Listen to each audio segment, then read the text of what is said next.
The former governor of West Virginia, now a senator, saying that this is not done. There's no circling of the wagons, it seems, for Pete Hegseth. So if the admiral's testimony is damning for Pete Hegseth, I suspect we hear about it fairly soon. Yeah, I mean, again, I'm a little skeptical until proven otherwise that Republicans are really standing up to Trump. I think you're seeing a couple of different members carefully stand up to him in very specific instances. Forcing him to oust the head of the Pentagon would be a big, big deal. And if that happens, then I'm with you. I think that would be a tsunami in terms of the change of dynamics in Washington. I think, going back to what I said before, as unpopular as it is, this is what Trump wants. Like when you talk about this is leadership. This is why we come back to this all the time on the show. This is why competence in leadership and talent matters. When you put someone in charge of a massive, massive military, and that person changes the culture, that person changes the language, when all they talk about is kinetic warriors, kinetic warfare, trying to do all this hyper masculinity, do what you want, do what you need to do, the rules don't apply, then things like this are not at all surprising. You should anticipate that this is what you're going to get, because that is the example and the rhetoric that's been set at the top. The question is, will there be consequences for him? Unless we can prove that he knew that there were survivors and he specifically ordered those survivors to be killed, I don't think that there will be consequences for him.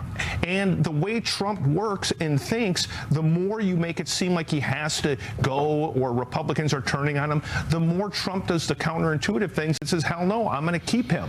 I can think of at least two different instances I know of cabinet secretaries who were about to get ousted who didn't get ousted because the press, because all of us started writing about it, and Trump gets his back up. And so we will see, but I think the message for viewers watching this stuff is it's not a game. You can do whatever you want and talk tough and be the guy you want to be on TV. It has consequences. It permeates your entire culture, whether you're running the business or whether you're running the Pentagon. Coming up, we're going to talk more about this with ranking member of the Armed Services Committee. Senator Jack Reed is our guest. That's straight ahead on Morning Joe. In Arizona, whether you're looking at Texas, whether you're looking at Tennessee, whether you go down to Florida, we have seen the Democratic outperformance of Kamala Harris happening across the political map. What happened last night in Tennessee ain't just staying in Tennessee. It is spreading itself throughout the nation. As I said, to me, looking at these results, it looks like a blue wave is building. And it's not just that it's blue, it's that it's double-digit blue. It is exactly right. It's double-digit blue. I will note, I looked at the stats. If, in fact, you had a 13-point shift like we saw in Tennessee, and you applied that to the 2024 presidential map, we are talking about a gain for Democrats of north of 40 seats. All right, in terms of the history, what does this mean as we project forward? Okay, so we're looking at these special elections. We're sort of applying these hypothetical numbers, right, in terms of, Democrats would gain north of 40 seats if, you moved everything over, 13 points from the 2024 presidential result. But we actually have history to show that what happens in special elections doesn't just stay in special elections. It spills over to the midterm results. Special elections and midterm results. I just keep going to this. When a party outperformed in special elections since 2005, 5 out of 5 times they went on to win a majority in the U.S. House of Representatives. What happened last night in Tennessee is a very, very bad omen for Republicans and a very, very good omen for Democrats. Harry Etten, thank you very much. Thank you, my friend. Kate?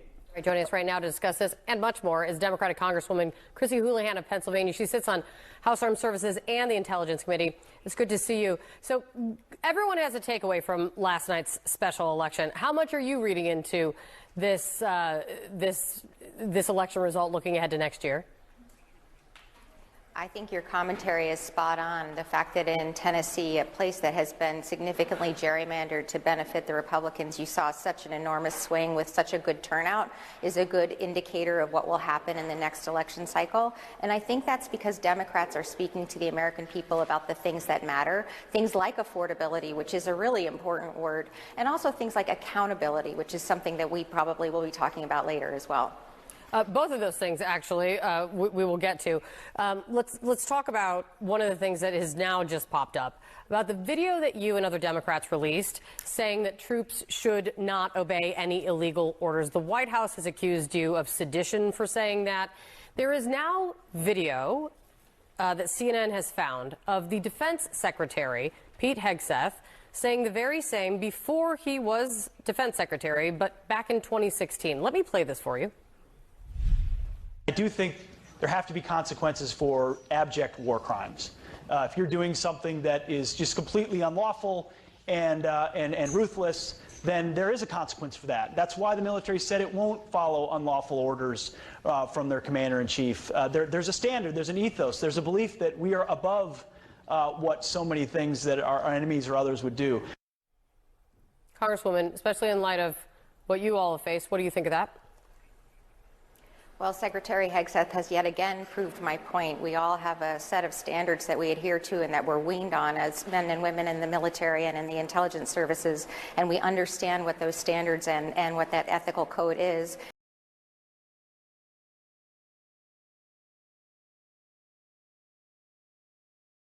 Of ultra-processed food, accusing them of selling products that are harmful to people's health. The suit comes amid a number of studies that show the links between highly processed foods and the rising rates of many health conditions. Individual companies named in the lawsuit did not immediately respond to requests for comment. And a vintage Crystal Fabergé egg encrusted with thousands of tiny rose diamonds sold in London yesterday for more than $30 million. The so-called winter egg was created in 1913 for Tsar Nicholas II of Russia as an Easter gift for his mother. Tsar Nicholas I didn't think of such a thing. The sale set the world record for a Fabergé sold at auction. Still ahead here on Morning Joe, we're going to dive into the year in culture. The editor-in-chief of New York Magazine is here to talk about the publication's inaugural Culturati 50, people who shaped film, TV, music, theater, and so much more over the past year. Morning Joe will be right back with that. CNN is told the classified findings have been delivered to your committee for review, and a declassified version is set to be released tomorrow to the public. What can you tell us about it? I also have heard that they've been delivered. I also have been told that I will have a time and date that certain that we are able to go ahead and review both the classified and unclassified version. But again, this is the drip, drip, drip of the liability of Secretary Hegseth. At what point will the president recognize that he has to remove Secretary Hegseth from responsibility? He is harming the good order and discipline of the people in the military.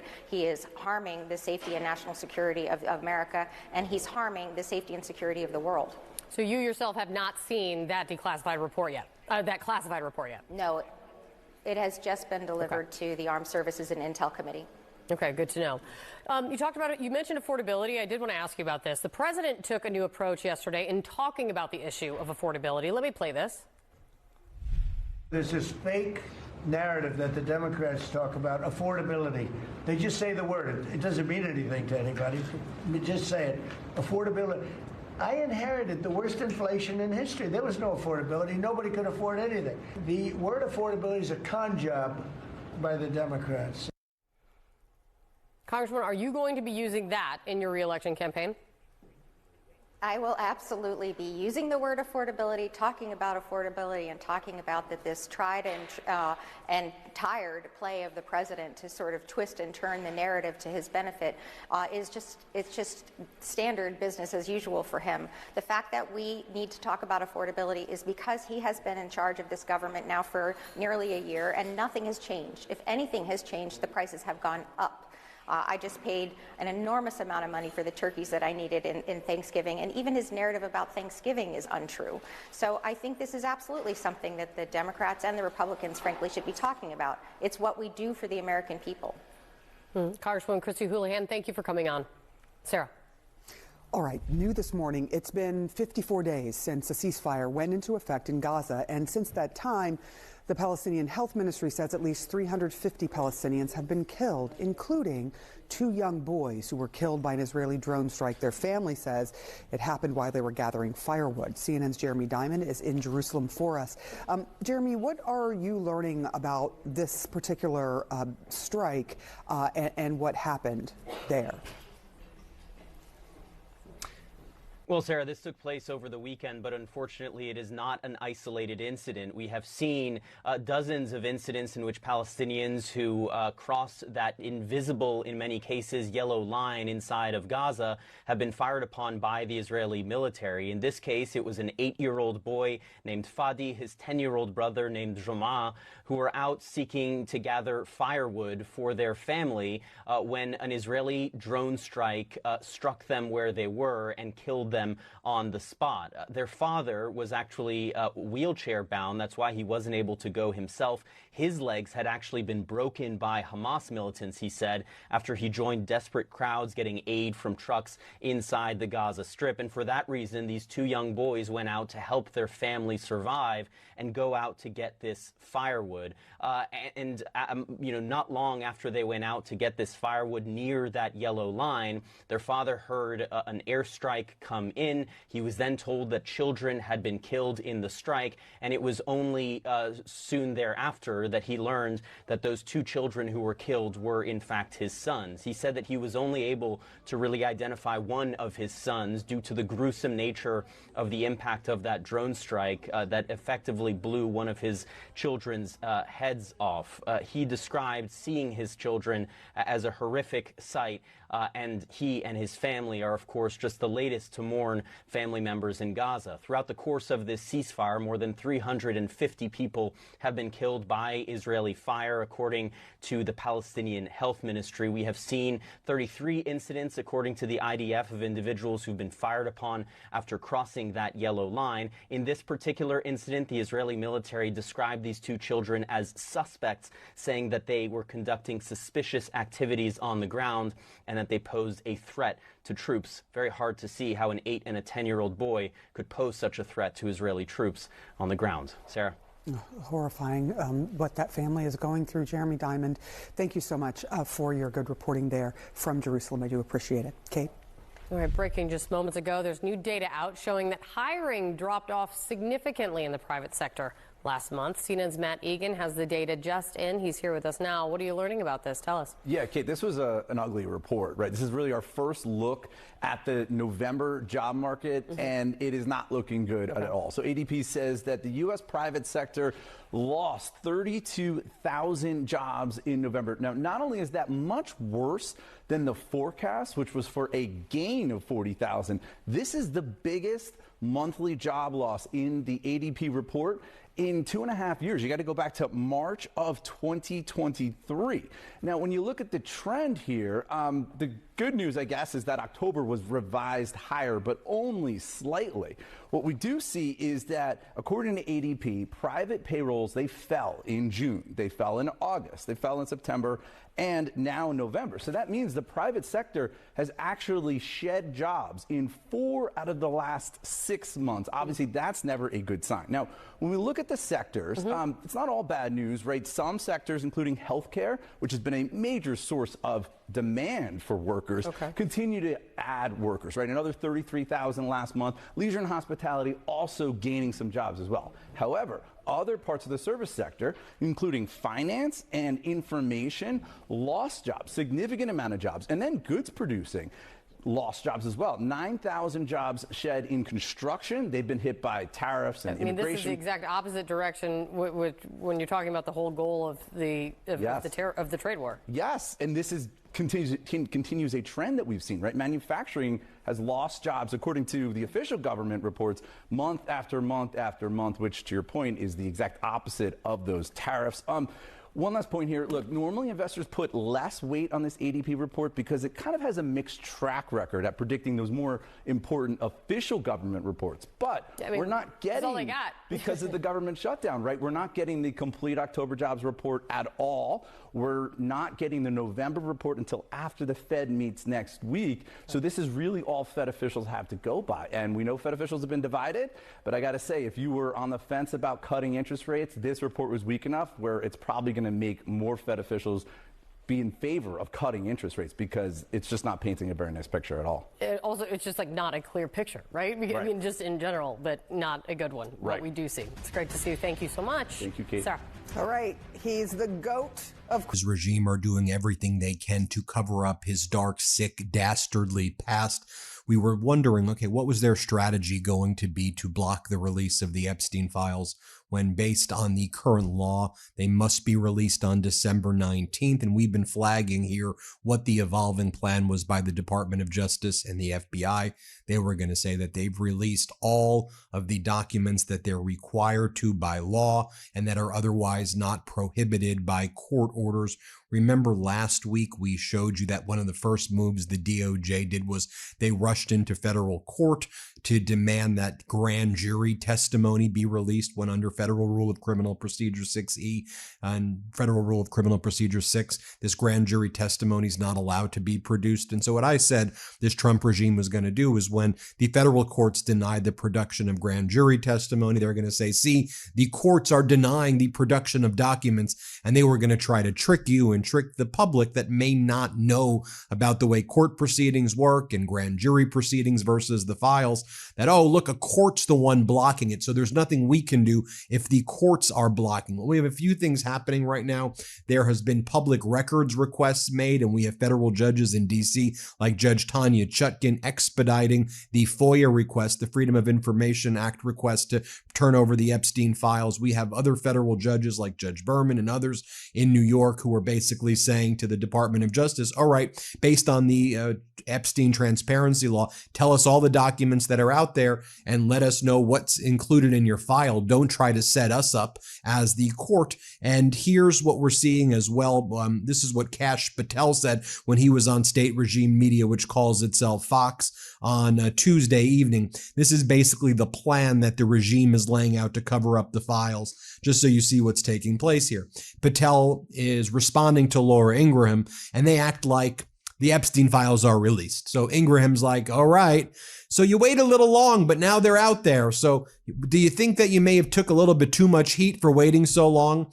And then you'll hear what Kash Patel goes. He's like, we are putting out as much as we can that is lawful and not prohibited by court orders. Now, they're going to make the decision what they consider to be lawful, and they're going to say anything that involves privacy issues or any of these powerful men who were listed in there who were never actually charged, we can't release their names. And remember what MAGA Mike Johnson said, because we'll be creating a class of new victims. It's sick and disgusting what they're saying, but that's what they're saying, is that all these other people who are listed who were never prosecuted, we can't make them the new victims. I know it's horrific. That's what MAGA Mike said. But I just want you to watch this. This is the Trump regime plan. They've got propaganda media Fox that's kind of trying to tell its audience, like, so you're doing it, right? You did what you got to do. And then Kash Patel's like, well, we already released 40,000 documents. We've done a lot. And, we're just going to produce what's lawful and what's not prohibited by court orders. I want you to watch what he says right here, because this is very telling. Here, play this clip. Mr. Director, our viewers also are just, they're chomping at the bit on why it took the Epstein files so long to be released. Any regrets there? Was that an unforced error? Just should we have gotten them out earlier? Just get them all out there? Just thought I'd give you a chance to react to that. Yeah, look, this FBI has produced 40,000 pages of documents to Congress. To put that in comparison, Wray put out 13,000 in 7 years, and Comey put out 3,000. We're committed to transparency. We're putting out as much as we can that is lawful and that is not prohibited by court orders. And those are the things the DOJ is fighting still with judges in court to make sure we can reveal everything without breaking the law. And that's what we're committed to doing. We're doing it as fast as we can, and we're going to keep doing it, not just on this, but about Arctic Frost because of this FBI's discovery of the illegal surveillance of senators and staff staffers. You know about Outrageous. Russiagate? Because of mine and Devin's work from back in day. And we're going to continue those investigations. And you bet we have ongoing criminal investigations on both those fronts. Because the guy who launched Russiagate, me as a senior staffer back in House Intel, is now the director of the FBI. And I'm not going to end this mission without destroying and leveling the full weaponization that occurred before I got here. Finally, I know you got to. Now, while this is going on, I want to share the following with you as well. Jason Leopold over at Bloomberg has been an incredible, he is an incredible reporter, but he's been on this Epstein beat better than just about anybody. And here's what he says. Here's a rare look behind the scenes at the FBI's review of the Epstein files in March, based on emails that he obtained via the Freedom of Information Act request. Dan Bongino was copied on an email related to the guidance on the types of redactions to apply. So redactions, you know what that word means, right? Where they basically remove or they cover up the names or they cover up portions of the emails. They redact it, they block it for whatever reason they're going to claim. Privacy reasons, ongoing investigation, has victims' names in it, whatever it is. So this redaction project was going on throughout February and March. But take a look right here. Look at this email that's sent from Leslie Bakshies to Dan Bongino. You see it March 18th, 2025. And here's what the email says. Good talking with each of you yesterday. We're happy to support. I wanted to share the below as we seek guidance from the GC, I think that's General Counsel, on the types of redactions to apply to these documents so we can process the right way out of the gate. Regardless, we are here and ready, looking forward to welcoming New York and WFO to Winchester today. Signed, Shannon. Now, here's the thing. You see the redaction right there? We don't get to see what's listed there. Is Trump's name listed in there? What does it mean when they say, I want to share the below as we seek guidance from the General Counsel on the types of redactions to apply to these documents so we can process the right way out of the gate? Then it's not blank there. That's a redaction right there. So Dan Bongino gets this March 18th. Now, Mr. Dan Bongino, the podcaster before he got this deputy FBI director job, who talked about the FBI is doing the cover up, the FBI is involved. You're the FBI and you're doing the cover up right here. So Bongino had to respond, or Bongino chose to respond to Jason Leopold's reporting. And here's what Bongino said. Folks, I entered on duty on March 17th. The emails in this chain you see forwarded to me at my request were sent before I began in my position. I wanted to review what have been done before I entered on duty. It was a priority. And as you can see, they responded immediately. I'm glad that these emails are available for your review. And Jason Leopold writes, Dan Bongino responds to FBI emails I obtained via FOIA, Freedom of Information Act, about the processing and redactions of Epstein files, including one email sent him. Bongino says he started as deputy director a day before he received the email, says he's glad emails are out, but the FBI still withheld 160 pages from Jason Leopold. And these emails relate to the process of the gathering of the emails. I just want you to think about that the FBI is not just withholding the Epstein files. They're withholding emails about the process of looking for the Epstein emails in March and in April. So if you take a look right here as well, yeah, I mean, it has Bongino says he started on March 18th. So what? You were aware of all of these redactions taking place then. Okay, look, what's your point, Bongino? What's your point, Bongino? And you're still withholding a ton of documents, as Jason Leopold says, regarding the instructions for collecting the Epstein files right here. And you'll all remember that Leopold got emails that talk about how the FBI in overtime alone, counterintelligence, international operations, and others spent over $851,000 in overtime working on the Epstein files just between March 17th and March 22nd. According to documents, FBI personnel clocked in a total of 4,737 hours of overtime between January and July. Of that, more than 70% occurred during the month of March, while personnel reviewed the Epstein files, the documents show. And then Leopold just published some of the branches within the FBI that were moved away from the other work they were doing onto Epstein duty. These are all the divisions at FBI involved in the review of the Epstein files earlier this year. Between March 15th and March 22nd, 934 FBI agents and other personnel reviewed the files and clocked in 14,278 premium pay hours, essentially overtime, and were paid $851,000 in overtime. Just look at these divisions right here that directed their attention to focus on the Epstein files. So all of this stuff is done and ready to go. Now they're just delaying until December 19th, and then they're going to say, oh, well, here's the reason that we're not releasing them. It's not lawful or courts are preventing it. But just look at these divisions. The Counterintelligence Division, the Counterterrorism Division, Criminal Investigations Division, the Cyber Division, the Directorate of Intelligence. You've got a Human Resources Division.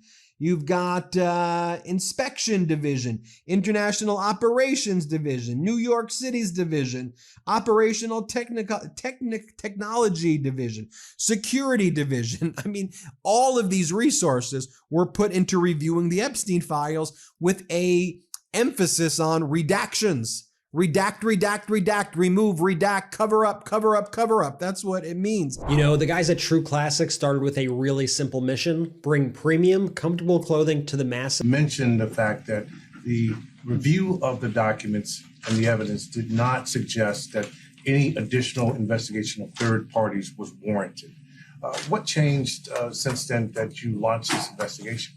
Information that has come for information. There's information new information, additional information. And again, we will continue to follow the law, to investigate any leads. If there are any victims, we encourage all victims to come forward. And we will continue to provide maximum transparency. About artificial intelligence all the time. You see this. Its active ingredient is 10 times more effective at fighting fungus, the primary cause of dandruff. Say goodbye to stubborn dandruff with knives. As you want for everything is Trump's tariffs, and it turns out you like those too. We're going to be giving back refunds out of the tariffs because we've taken in literally trillions of dollars. And I believe that at some point in the not too distant future, you won't even have income tax to pay because the money we're taking in is so great, it's so enormous that you're not going to have income tax to pay. Whether you get rid of it or just keep it around for fun. Yes.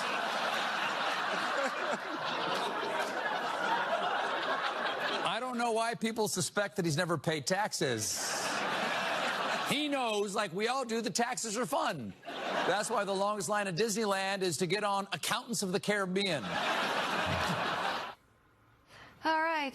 Welcome to the fourth hour of Morning Joe. It's 6 a.m. on the West Coast, 9 a.m. in the East. And a busy hour ahead. We're following a number of stories, including how President Trump and Defense Secretary Pete Hegseth both continued their attempts yesterday to distance themselves from that deadly boat strike in the Caribbean. We'll speak in a moment with the top Democrat on the Senate Armed Services Committee.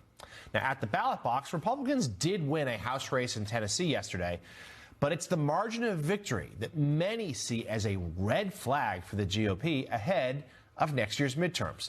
We'll explain that. That comes as the president continues to call the issue of affordability a con job and a Democratic scam. This despite Americans growing more concerned about economic hardship and struggling to pay for everything from groceries to health care. At a cabinet meeting yesterday, President Trump criticized Democrats for pushing the issue.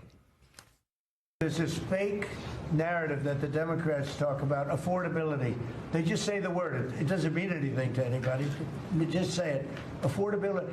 I inherited the worst inflation in history. There was no affordability. Nobody could afford anything. The prices were massively high. The word affordability is a con job by the Democrats. The word affordability is a Democrat scam. They say it, and then they go on to the next subject. And everyone thinks, oh, they had lower prices. No, they had the worst inflation in the history of our country. So those comments come as Republican Matt Van Epps has won Tennessee's closely watched special election, maintaining his party's grip on the deep red congressional district. Van Epps, a West Point graduate and former Army helicopter pilot, he was backed by President Trump, and he defeated Democrat Afton Bain by about 9 points. However, that margin, 9 points, notable because Trump won that same district by 22 points just a year ago. DNC Chair Ken Martin called it a, quote, flashing warning sign for Republican lawmakers heading into the midterms, pointing out that the GOP had to spend millions to hold on to the seat. Now, Bain focused her campaign on the issue of affordability and voter frustration, echoing that Democratic messaging that had helped fuel wins in Virginia, New Jersey, and New York City back in November, an argument that's working, but President Trump keeps dismissing. Yesterday's race isn't the only place where Democrats have shown some serious momentum. As the New York Times reports, the 13-point shift may seem extraordinary or jaw-dropping. For Republicans this year, it's simply the norm. Heading into Tuesday night, Republicans had underperformed Mr. Trump's showing by an average of 13 points across dozens of state and federal special elections. Look no further than Florida, where the special election for the state's 6th district last April turned into a nail-biter for Republican operatives. And in Florida's deep red 1st district, the Republican won by a far smaller margin than was predicted in the days leading up to the election. The Democrats in that race was the first to win Escambia County, which includes Pensacola, in recent history. We know Pensacola, Caddy K. So this shift here, I mean, the Republicans, many of them are still winning their special elections,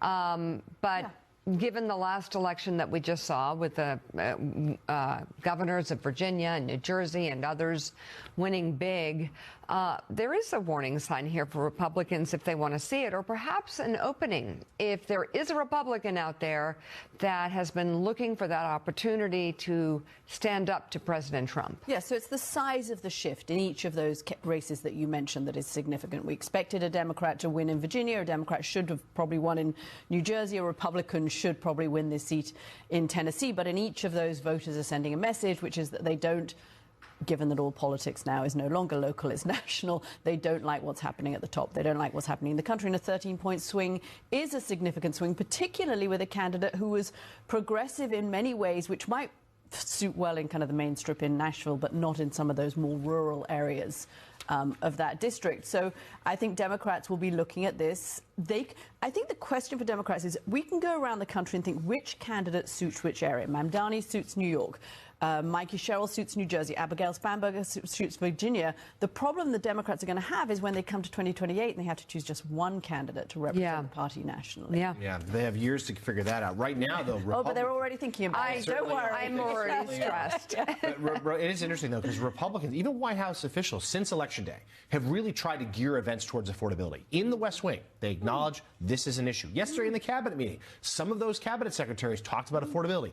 The problem is President Trump, who simply won't acknowledge an issue, telling voters, you're wrong, you're not feeling this. And it's going to put... message discipline isn't his thing. Hard to believe, Caddy, after all these years. But it's going to put Republicans in a real bind next year, because some of them trying to keep their seats are going to realize we have to run on affordability, but they risk crossing Trump by doing so.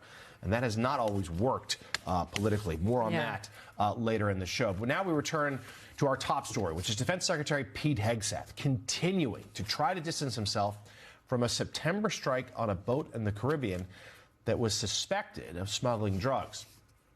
It comes amid bipartisan backlash and concerns of potential criminality because the U.S. carried out a secondary strike to kill the survivors of the initial attack as those two men clung to the side of the damaged ship. Secretary Hegseth, who has spent weeks taking credit for the operations, said this during that aforementioned cabinet meeting yesterday. I watched that first strike log. As you can imagine, at the Department of War, we got a lot of things to do. So I didn't stick around for the hour and 2 hours, whatever, where all the sensitive site exploitation digitally occurs. So I moved on to my next meeting. A couple of hours later, I learned that that commander had made which he had the complete authority to do. And by the way, Admiral Bradley made the correct decision to ultimately sink the boat and eliminate the threat. He sunk the boat, and eliminated the threat. And it was the right call. We have his back.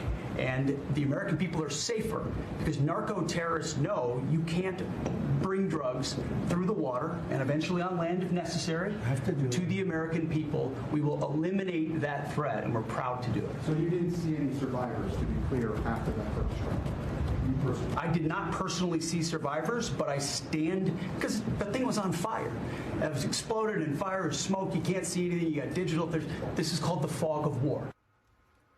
A bipartisan push for answers regarding those boat strikes date back months. On September 23rd, a letter to Secretary Hegseth by Democratic Senator Jack Reed of Rhode Island and Republican Senator Roger Wicker of Mississippi established the legal requirements mandating that congressional defense committees receive military execute orders within 15 days of being issued. A second letter, sent on October 6th, asked for a written opinion from DOJ that would explain the legal basis for those strikes. And Senator Reed joins us now. He is ranking member of the Armed Services Committee. Senator, thank you for joining us. My first question is simply, have you gotten any of those answers? And then we know, secondly, that the admiral involved here, Admiral Bradley, is going to be testifying on the Hill in the days ahead. What are some questions you hope he answers? Well, we have not yet received the information that we are legally entitled to, and we look forward to questioning Admiral Bradley. There are numerous issues involved here. I think the overall concept of the operation is not legal, frankly. I don't think the military should be employed in this law enforcement activity. And then the specific incidents that have arose regarding a second strike, which may have involved survivors in the water, that clearly would, if true, be a violation of the law, and we must hold all of the individuals involved accountable. Senator, how concerned are your Republican colleagues on the committee about this particular incident? What are you hearing from them? There is significant concern. I must commend Senator Wicker. He joined me in writing those letters, but also in arranging for the appearance of Admiral Bradley. This is something that my colleagues on the committee take very seriously. We have to ensure that the military of the United States fulfills its legal obligations. And one of the fundamental reasons is because if we expect our personnel to be treated under the laws of war, not to be abused or to be killed when they're, as they say, hors de combat, then we must insist that our troops follow the same laws. And that is very, very critical to all the members on the committee. Senator, I just want to understand a little bit more about something the Secretary of Defense said there. He talked about this being the fog of war. And that's one of the reasons why he doesn't have certain information.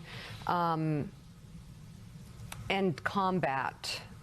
Is striking a boat in the Caribbean and blowing it to smithereens and then again striking it when there's survivors there, if that report deems to be accurate, is that combat exactly? And is that the fog of war? And are we at war?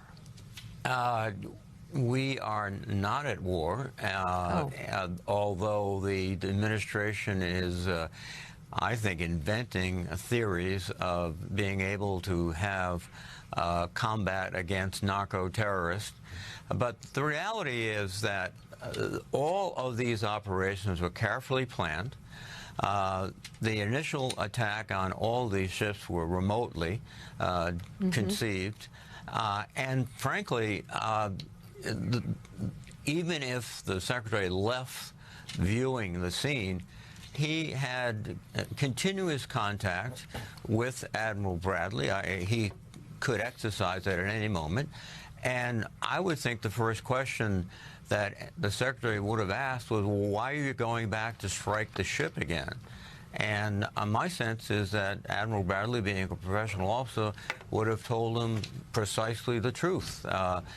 If it was simply to sink the ship so it wouldn't be a hazard navigation, which is a very specious argument, or we have casualties in the water, and according to some reports, Secretary Hegseth has ordered all of the personnel on the ship to be killed.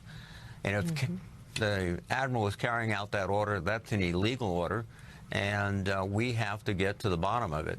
But Secretary Hegseth's comments are just not credible at all. In fact, I pointed out at his confirmation hearing that he lacks both the competence, the self-discipline, the temperament, and the capability to be Secretary of Defense. And we almost defeated his nomination, but he is there today and demonstrating that he lacks these qualities which are necessary to be Secretary of Defense.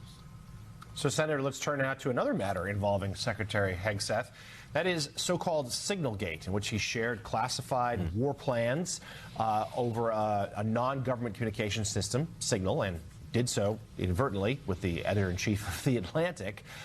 The Pentagon Inspector General report reportedly is being sent to the Hill. So my two questions to you are, have you seen it yet?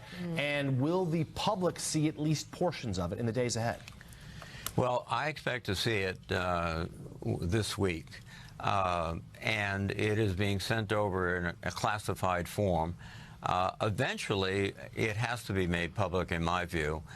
This was a very serious breach of the basic laws of protecting sensitive information. Again, it demonstrates, I think, the cavalier attitude and the deficiencies that the Secretary has demonstrated constantly. Ranking member of the Armed Services Committee, Democratic Senator Jack Reed of Rhode Island, thank you very much. Thank you for coming on the show this morning. We appreciate it. All right, coming up on Morning Joe, Congress now has less than 30 days to extend health care subsidies before premiums could spike for millions of Americans. The Republican senator. But that hasn't landed yet. So we'll see. As I said, the conversations continue. I don't think at this point we have a clear path forward. Senate Majority Leader John Thune speaking on Capitol Hill yesterday as Congress has less than 1 month before health insurance premiums will jump for millions of Americans. Joining us from Capitol Hill, Republican Senator Roger Marshall of Kansas. He is a member of the Health, Education, Labor and Pensions Committee and has practiced medicine for more than 25 years. It seems you're the guy to talk to. It's good to have you on the show this morning. We appreciate your coming on. What's it going to take to get a plan in place so that these premiums don't spike, or dare I say we have another government shutdown? Right. Well, we will present an option here in a couple weeks, and the whole basis of what we want to do is, rather than empower insurance companies, we want to empower the American consumers. Right now, we're giving $150 billion a year to big insurance companies. We believe if we put that into a healthcare savings account and couple that with price tags, it could save American families $1,000 a month. But allow patients to become consumers again, put money in the healthcare savings account, and give them price tags on all healthcare procedures. So help me out here, because $1,000 a month is very good, but I think these premiums are spiking a lot higher than that for these families. Is there a plan that Republicans and Democrats can talk about on the table? Do you have something put together yet? Yeah, we do. Yeah, we do. So we have the plans. The whole basis is what I just described there, empowering patients to become consumers again. Look, women make 80% of the healthcare decisions for families. And by empowering them, by showing them prices and putting money in their pocket, rather than asking, does my insurance coverage cover this or not, it's going to start bringing prices down. But there's more to it. We do need some type of reinsurance pool to take care of the high-risk people. We would like to have association healthcare plans. We're saying Amazon or a Costco, someone like that, could sell health plans across state plans and use the power of bringing lots of people together as well. So it's not one silver bullet, but there's lots of things we can do to help bring the real cost of health care down, not just floating it to the government to make up the difference. So giving people money to pay the premiums is the starting point here? Well, I think by putting money in the healthcare savings account to go towards their deductible. Think about what Obamacare did. Under these 15 years, Obamacare, the rule of the land, resulted in doubling the premiums, but the out-of-pockets have went from $1,000 to $2,000 a year to now they're $10,000 to $15,000 a year. So this would be monies that they could use for their out-of-pocket expenses as well. And if they would start, and we could use these money on association health care plans, that will help bring down the cost of those as well. But we've got to stop giving $150 billion to big insurance companies. We need to give that to patients, make them consumers again. And what about the inflation for private insurance companies, not just Obamacare? How are you addressing that? Well, that's the beauty of our price tags bill. This will impact everybody. According to some economists, this could result in $1 trillion of savings per year for Americans by forcing price tags and letting patients become consumers. Whether you're in Obamacare or in an ERISA plan through your employer, that'll impact everybody. Even people on Medicare, they'll be making those choices as well. And there's lots more that we could do as well.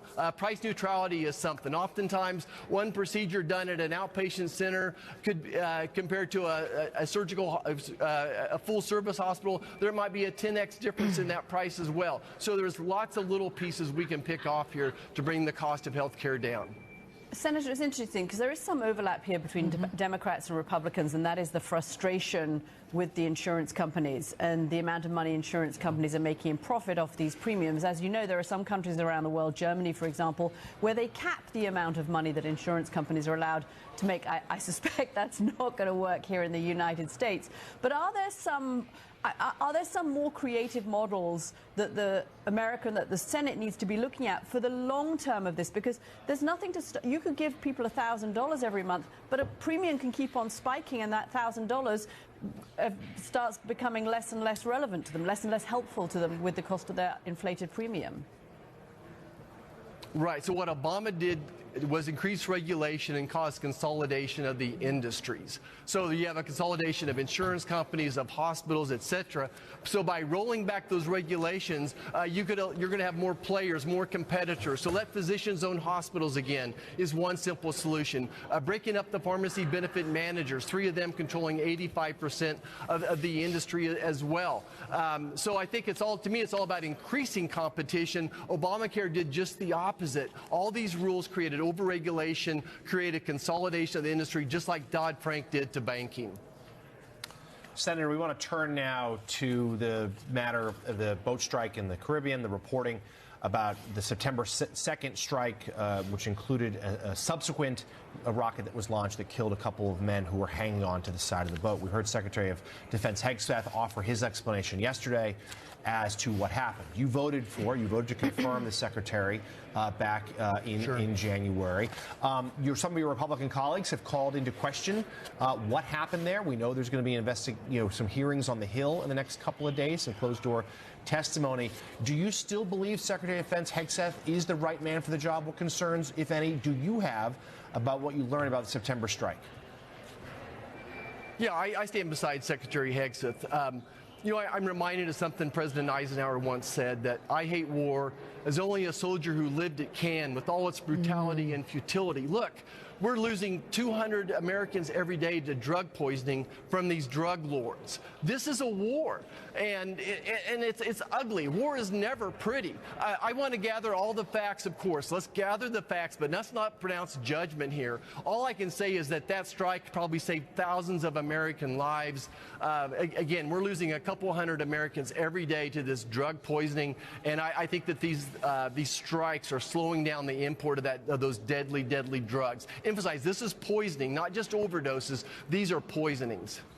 So, Senator, on that, a follow-up, fentanyl does not necessarily come from Venezuela. I know President Trump has really said that's the scourge he's worried about. That's not from Venezuela. But more so, you just, rightly outlined the dangers posed by drugs. So what explanation do you have for President Trump offering a pardon to the former president of Honduras, who prosecutors said ran a massive drug cartel, including sending tons and tons of it to the United States? Yeah, I don't know the details of that particular pardon. Happy to look into it, but I just can't really speak to it. All right, Republican. Okay. All right. So like no thought on the fact that he was pardoned?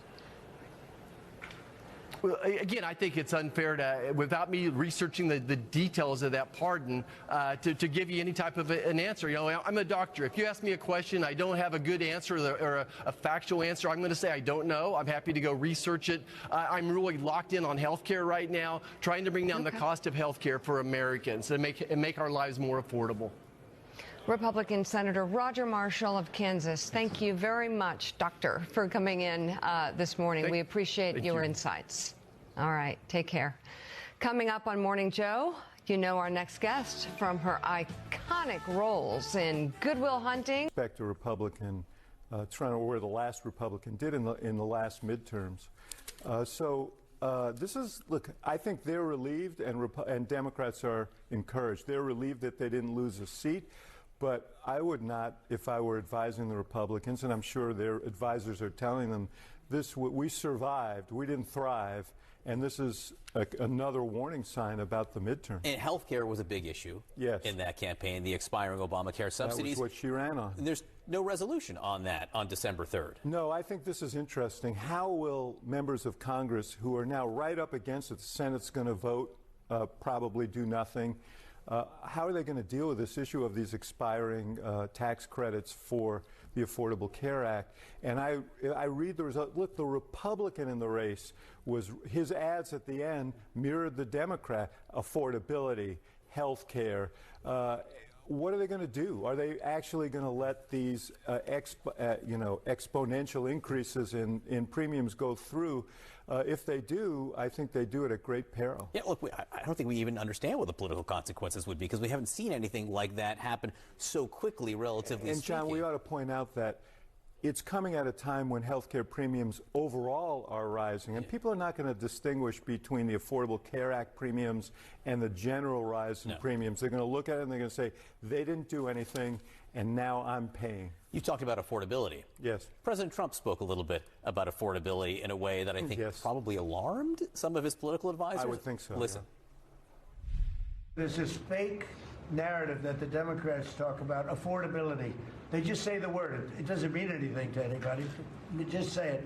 Affordability. I inherited the worst inflation in history. There was no affordability. Nobody could afford anything. The word affordability is a con job by the Democrats. Yeah. Look, I don't know whether he wasn't paying attention during the last election, but this is exactly how Joe Biden got in trouble, by insisting that the economy was strong, that the inflation issue was under control. When people were going to the grocery store and going, paying their rent and their insurance and all of their costs, and they saw in real time what was happening, and it's still happening. We're no better off on inflation today than we were the day he walked in. And how long can you keep blaming the last guy for your problems? You know, Harry Truman said the buck stops here. The motto of this administration seems to be the buck stops there. He seems so pained talking about it. He came off the pain a little bit with Mamdani a week and a half ago, but now it just seems like it's like the Fonz who could never say he was sorry. I don't know if you remember Happy Days. Yes. Like President Trump seems to not be able to get the word affordability out. No, because I think he promised to very quickly bring down prices. That was the offer in the election. He's failed, and that's the reason his numbers are tumbling more than anything else. David Axelrod, great to see you. Good to see you. First place Chicago Bears, first place New England Patriots. 1985 rematch. Let's do it. We'll see you in the Super Bowl. All right, Kate. Something like that. Let's go to this now. This morning, the city of San Francisco is going after 10 of the nation's biggest food manufacturers, filing a lawsuit that alleges ultra-processed foods are responsible for a national public health crisis. This is the nation's first government lawsuit against food manufacturers over ultra-processed products. Some of the companies named in this suit, I mean, look at them all. Some of the biggest names that you know: Coca-Cola, Nestle, General Mills, Kraft Heinz Company included. The lawsuit argues this, in part: ultra-processed foods like tobacco and illegal drugs are addictive. The defendants have created and continue to create addictive substances by processing naturally occurring substances into products with unnaturally high doses of reinforcing ingredients that enhance the rewarding effects of the substance. It goes on to talk about how cravings for ultra-processed foods are an obstacle and an issue, stating this: the result can be a descent into consumption of ever-increasing amounts despite a desire or even repeated attempts to quit. Joining us right now is a man bringing this lawsuit, San Francisco City Attorney David Chu. Thank you so much for being here. First and foremost, why are you taking on these massive companies now when these foods have been on the store shelves for decades? Absolutely.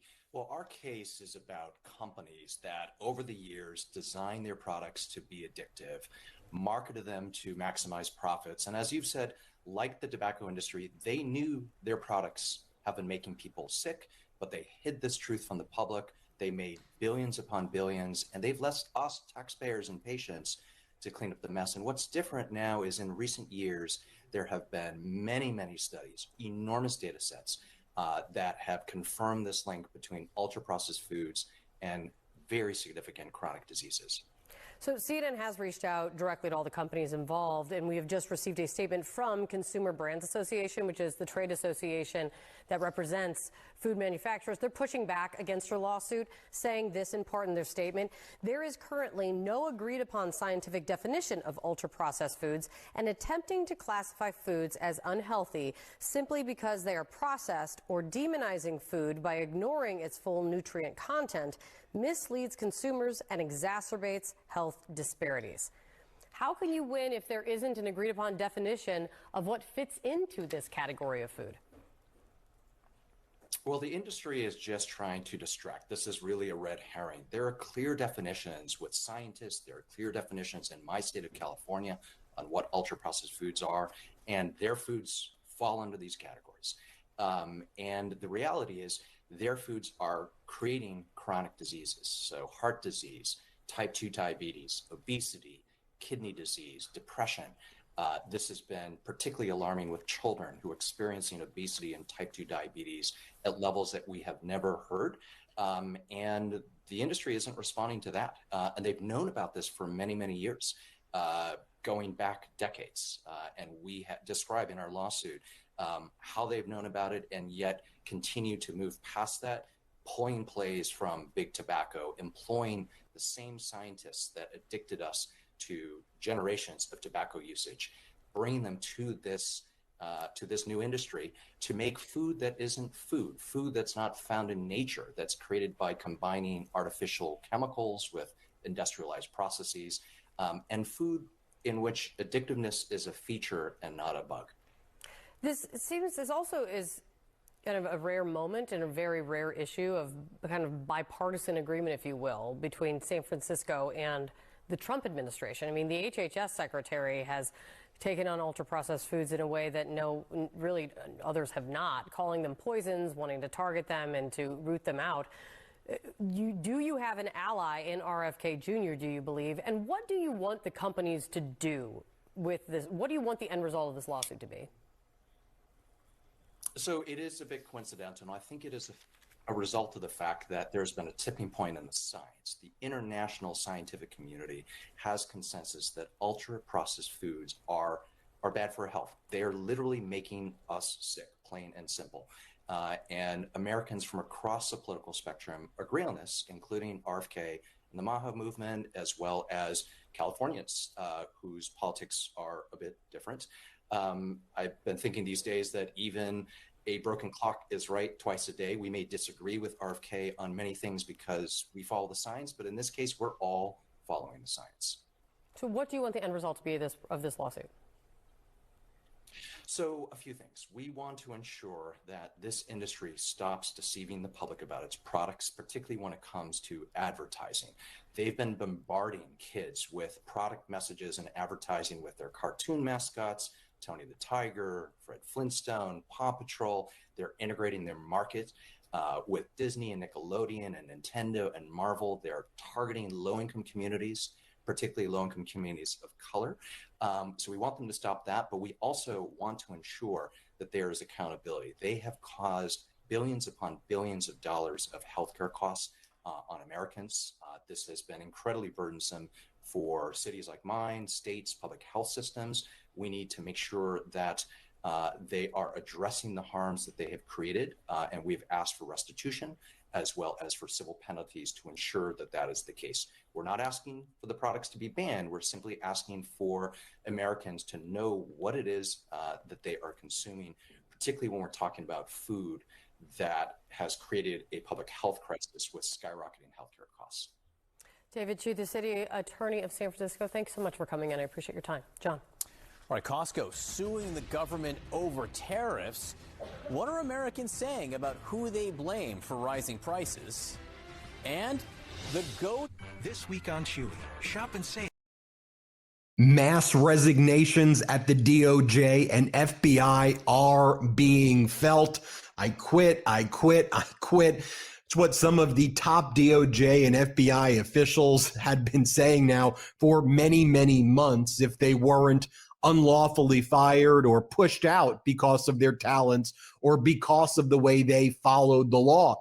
Now, of course, we reported here on the Midas Touch Network how, Donald Trump would force out or put DOJ lawyers in ethically compromised situations, like we saw what he was doing with Mayor Adams in the SDNY, and some of their top talent was forced to resign, or Donald Trump attacking the lead prosecutors in the Epstein case, like Maureen Comey and her team, or we see, of course, the ramifications of the Eastern District of Virginia, where Trump's own appointed Republican interim United States Attorney Eric Siebert was forced out. He was forced to resign, but he was basically fired because he refused to go along with these unlawful, unjustified prosecutions against Donald Trump's political opponents, James Comey and New York Attorney General Letitia James. I mean, it's a wipeout of the DOJ's top talent. I mean, you go back to what we reported on back in May, 70% of the DOJ's civil rights division lawyers were leaving because of what Donald Trump was doing. 2/3 of the DOJ unit that's responsible for defending Trump's policies, the federal programs branch. Yeah, this is a topic on which the American people have shifted significantly, and they have shifted significantly against tariffs. I mean, this just gives you an indication. I mean, just look at this shift. Over the last year, when Donald Trump was elected back in November of 2024, 52% of Americans favored new tariffs on imported goods, 48% opposed. Look at this switcheroo now. By late October of 2025, the clear majority, 62%, opposed new tariffs. That favor number has absolutely plummeted down to 38%. On the key policy that Donald Trump has been pushing since the beginning of this second term, the American people have shifted completely against the President of the United States. That's just a complete reversal right there. How about Americans' approval of the President on the issue of tariffs? Yeah, this issue is dragging Donald Trump down. Because why? What are we just looking at here? Trump's net approval rating on trade/tariffs. In January, it was okay, right? It was doing okay. It was -2 points. But in this political environment and the fact that polls oftentimes underestimate Donald Trump, this ain't too bad of a number. Look at where we are now. -24 points, a shift of 20 points away from the President of the United States. I was looking at data around this point in his first term. This is double digits worse, as well as he was at this point on trade and tariffs, as where he was in term number 1 at this point. The American people have moved against tariffs, and they have definitely moved against Donald Trump when it comes to tariffs. What do people think the tariffs do, basically, to prices? Yeah, well, the question is why? What's cooking? Why are the folks moving against Donald Trump? Why are they moving against tariffs? I mean, this just gives you an indication. Say tariffs effect on prices in the short term. Increase in March, 72%. 72% of Americans believed that tariffs raised prices in the short term in March. You come over to October, Donald Trump's been making the argument, and the American people ain't buying it, Johnny Berman, ain't buying it. 71%. It is awfully difficult when the number one issue in the country right now is inflation, is affordability, and folks believe that a signature policy of yours increases prices. That is no bueno. That is no good. No wonder Americans are moving against tariffs and moving against Donald Trump on tariffs. As I said at the beginning, it is dragging him down. And look, it's a tell when the administration cuts tariffs on coffee so that it will reduce coffee prices. It tells you what they think about that. All right. So one of the things the president has said is floated the idea maybe he'll give tariff income checks, stimulus checks based on the revenue from tariffs to the American people.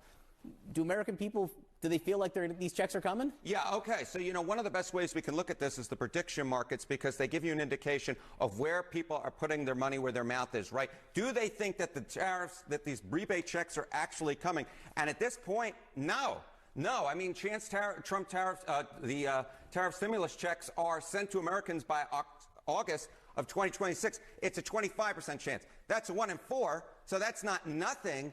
But the American people right now are craving some relief, and at this point, it doesn't look like it is coming. Although I will note, John Berman, this 25%, it is greater than this 6% who say that tariffs decrease prices, or that 5% back in March, which are just, you never see 1, 2, 3, 4, 5%. So look, 25% ain't nothing, but at this point, it's low. Yeah, it's interesting. The prediction markets think that only 1 in 4 chance that will actually happen there. Harry, and great to see you. Thank you very much. A lot of news. We'll be right back.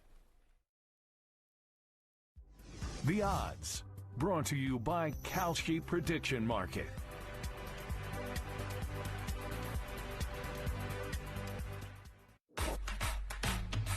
Real strength isn't. The Pulitzer Prize and National Magazine award-winning reporter, author of Reign of Terror, How the 9/11 Era Destabilized America and Produced Trump, and author of the Forever Wars newsletter.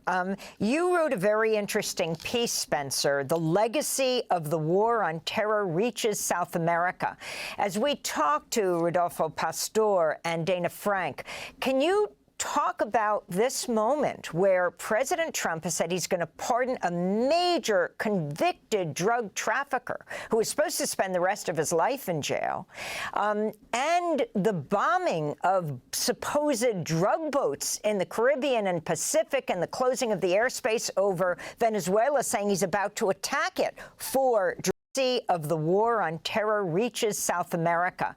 As we talk to Rodolfo Pastor and Dana Frank, can you talk about this moment where President Trump has said he's going to pardon a major convicted drug trafficker who is supposed to spend the rest of his life in jail, and the bombing of supposed drug boats in the Caribbean and Pacific, and the closing of the airspace over Venezuela, saying he's about to attack it for drug trafficking, he claims? Yes, thank you. Good morning, Amy. I think we're at a really dangerous point in American history right now. Naturally, I don't need to tell you or your guests the legacy of the American dirty wars in Latin America of the 1980s on the war on terror. But now we've got the war on terror reflected in the way that the Trump administration is targeting Venezuela, Ecuador, Honduras, Venezuela, Colombia, Honduras, and beyond. We learned over the weekend that the initial strike on these fishermen boats back in September was a double-tap strike ordered by the Secretary of Defense, Pete Hegseth himself, and executed with the full approval of the, at the time, Joint Special Operations Command Commander, Admiral Mitch Bradley, who's now the commander of U.S. Special Operations Command. This was beyond even many of the illegal actions taken of the war on terror. However, this shows the moral degeneracy that the war on terror has left as a legacy in the U.S. military, not just the tactic of a drone strike, but the willingness to kill civilians. The double tap strike, the strike means that that's a second strike on a target already struck to ensure no survivors. If those were, in fact, people with whom the United States is at war with, as the Trump administration claims, then the second strike is a blatant violation of the law of armed conflict. You are supposed to leave survivors and not give no quarter. If we are not, in fact, at war, as for other purposes, the Trump administration's Office of Legal Counsel says when it's trying to avoid congressional authorization of these sorts of strikes, then this is simply like every other strike that has killed now over 80 people, simply a criminal act of murder.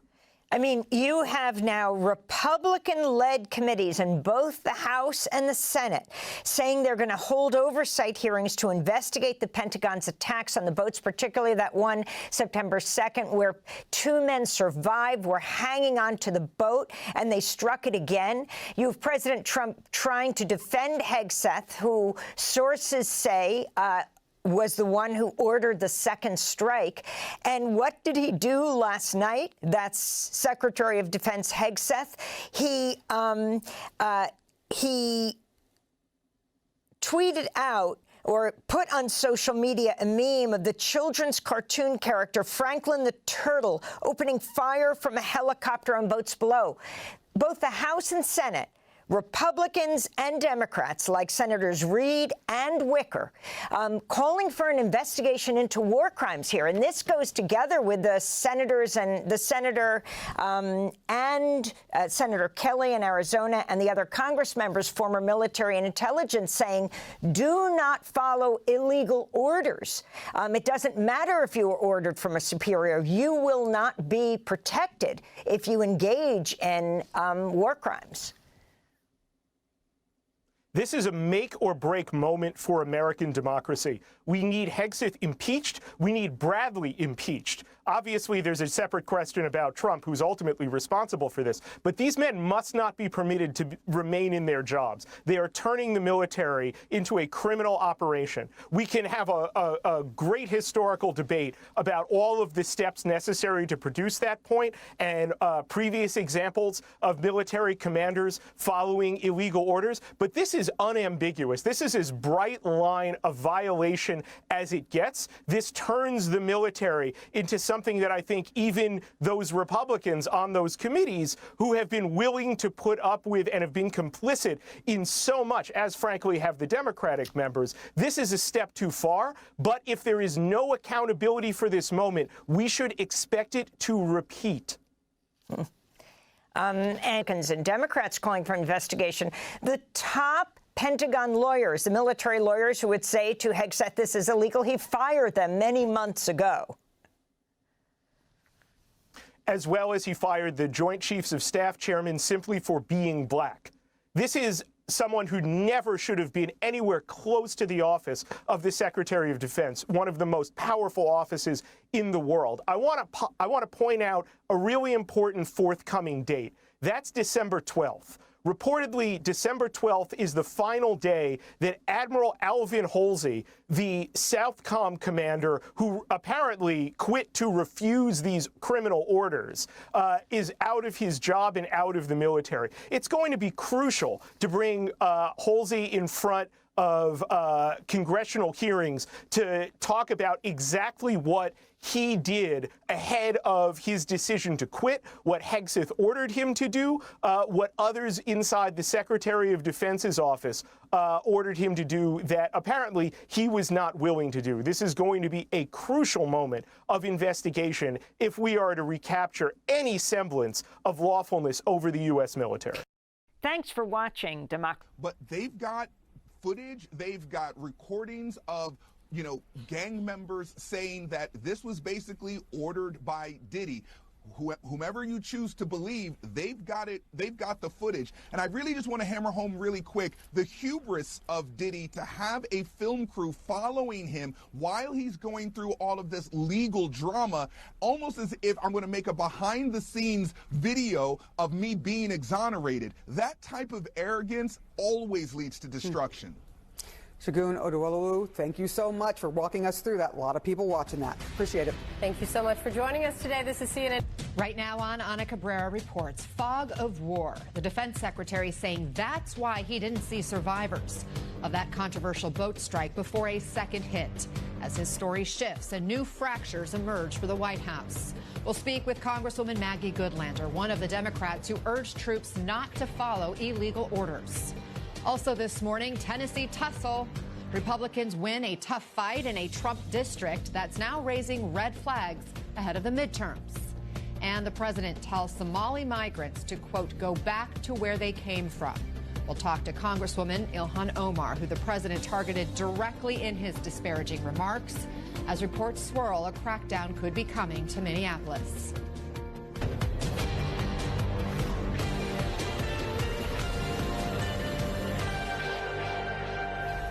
Hello, it's 10 Eastern, 7 a.m. Pacific. Great to have you with us. I'm Ana Cabrera reporting from New York. The demand for answers has not died down after the White House's latest round of explanations concerning that September 2nd strike on an alleged drug boat and the subsequent strike that killed 2 survivors in the ocean. Months ago, Defense Secretary Pete Hegseth boasted of watching the attack live. But sitting next to the president yesterday, he's now saying, well, he didn't actually see the whole thing. And President Trump himself also saying he's in the dark and missing details. That lack of clarity sparking bipartisan backlash in Congress, as the administration says the strikes were authorized and carried out legally. Let's start with the White House and MS Now reporter Jake Taylor. Also with us, MS Now senior national security reporter David Rode, and Barbara Starr, former longtime Pentagon correspondent at CNN and author of Barbara Starr Reports on Substack. Jake, the explanations from this administration have become more muddled as this story continues to grow. Lay it all out for us. Muddled is correct, and a lot of that really has been somewhat intentional from the White House. This muddled language we've seen increasingly from Donald Trump, from Secretary of War Pete Hegseth. That has been because the White House and Hegseth have tried to distance themselves in the past few days from this initial attack that they boasted of just months ago. I really think, for our viewers' sake, the best way to understand the clear shift in messaging is really just to butt up together some of the words of Hegseth a month ago and yesterday versus Donald Trump's words a few days ago versus today. There's been really clear shifts. From Hegseth, we saw him boasting of this attack, saying he was the leader of it, he was involved in the details of it months ago. Essentially this week saying he didn't stick around for that initial second attack. Let's listen to him say those words yesterday. I watched it live. We knew exactly who was in that boat. We knew exactly what they were doing. I watched that first strike live. As you can imagine, at the Department of War, we got a lot of things to do. So I didn't stick around for the hour and 2 hours, whatever, where all the sensitive site exploitation digitally occurs. So I moved on to my next meeting. I did not personally see survivors, but I stand, because the thing was on fire. It was exploded and fire and smoke. You can't see anything. You got digital. This is called the fog of war.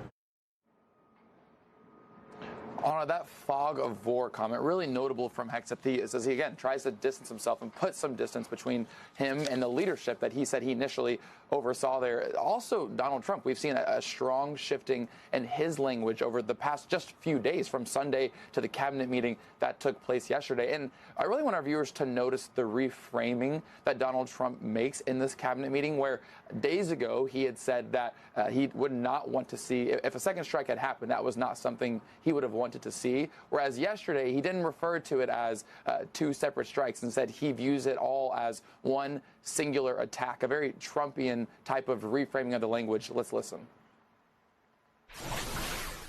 I don't know that happened. And Pete said he did not want them. He didn't even know what people were talking about. So we'll look into it. But no, I wouldn't have wanted that, not a second strike. I don't know. I'm going to find out about it. But Pete said he did not order the death of those 2 men. As far as the attack is concerned, I didn't, I still haven't gotten a lot of information because I rely on Pete. But to me, it was an attack. It wasn't 1 strike, 2 strikes, 3 strikes. Somebody asked me a question about the second strike. I didn't know about the second strike. I didn't know anything about people. I wasn't involved in it. And Anna, in terms of where things go from here, folks that I'm speaking with, White House officials behind me that I've spoken with this morning, have said that it is clear their message has not changed, even though I think our viewers can decide for themselves if they've seen a messaging shift from President Trump and Secretary of War Pete Hegseth. But I'm also noticing, too, a lot of the language I'm hearing from White House officials now is focused on Admiral Bradley, saying that it wasn't Hegseth who headed this up. He left the room. He wasn't involved. Donald Trump wasn't involved. They're pushing some of this focus, some of this leadership on Admiral Bradley as opposed to Hegseth, a noticeable shift just over a few days, Anna. Yeah, Barbara, for the commander-in-chief to say he wasn't involved in what was the very first strike in a whole new military campaign in a new theater, have you ever seen this before? Not lately, but perhaps not a surprise from President Trump, because he sometimes doesn't show a lot of curiosity about these things. I mean, I think it's exactly spot on. both Trump and Hegseth are now really trying to shift the blame to the responsibility, if you will. If it turns into blame, we'll see. But the responsibility to Admiral Bradley, the Special Operations Commander, for ordering the second round of strikes. And that's not really going, let alone it's not going over well with Pentagon leadership. I think the real difference this time is you are seeing bipartisan criticism on Capitol Hill, very senior Republicans coming out publicly and saying they want answers from Hegseth about exactly what did happen. David, Secretary Hegseth chalks this up to the fog of war. Is that a legal defense? And when does congressional authority factor in? The fog of war is not a legal defense. Every soldier, sailor, pilot has to make split-second decisions. Things are clear, but they still have a responsibility to not kill people who don't represent an imminent threat, and that's the central question on this boat strike. And then, as Barbara said, the congressional oversight here is absolutely critical, and there is a change in tone. You've got joint statements both from the Senate Armed Services Committee and the House Armed Services Committee, Republicans and Democrats, saying they want a serious investigation here. They can uncover facts that could show bluntly that Hegseth is lying.